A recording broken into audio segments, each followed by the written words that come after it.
সাধারণ দিন নয়লা, সেদিন ছিল আমার জন্মদিন।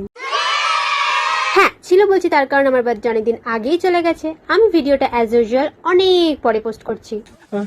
তো প্রথমে আমি নতুন ব্রাশে দাঁত মেজে এক গ্লাস গরম জল খেয়ে নিয়েছিলাম। তারপর ব্যালকনিতে দাঁড়াতেই দেখি ওয়েদারটা কি সুন্দর, আর এখানে দেখো কি সুন্দর একটা গোলাপ ধরেছে।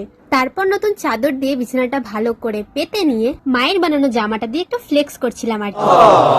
এরপর উইদাউট সুগার দুধ চা খেয়ে আর তার সাথে মায়ের বকুনি খেয়ে স্নান সেরে নিয়ে বসে গেছিলাম পুজো করতে। এরপর মা আর আমি চলে গেছিলাম নতুন ওপেন হওয়া রাধাবল্লভ মিষ্টির দোকানে মন্দিরে পুজো দেওয়ার জন্য মিষ্টি কিনতে।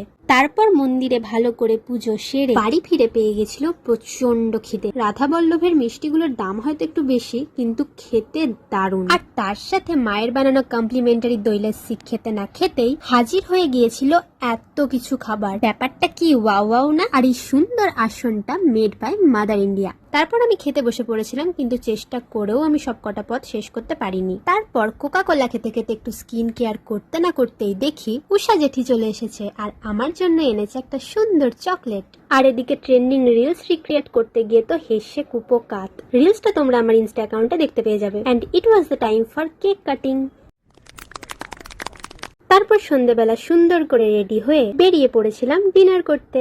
রেস্টুরেন্টে ঢুকতে না ঢুকতেই শুরু হয়ে গেছিল ঝড় আর বিদ্যুৎ চমকানো। তাই তাড়াতাড়ি খাওয়া দাওয়া শেষ করে ওয়াশরুমে ম্যান্ডেটরি ফটোশুট করে চলে এসেছিলাম বাড়ি। আর তারপরেই দেখি মেঘ তো দূরের কথা, আকাশের সুন্দর রুটির মতো চাঁদ উঠেছে।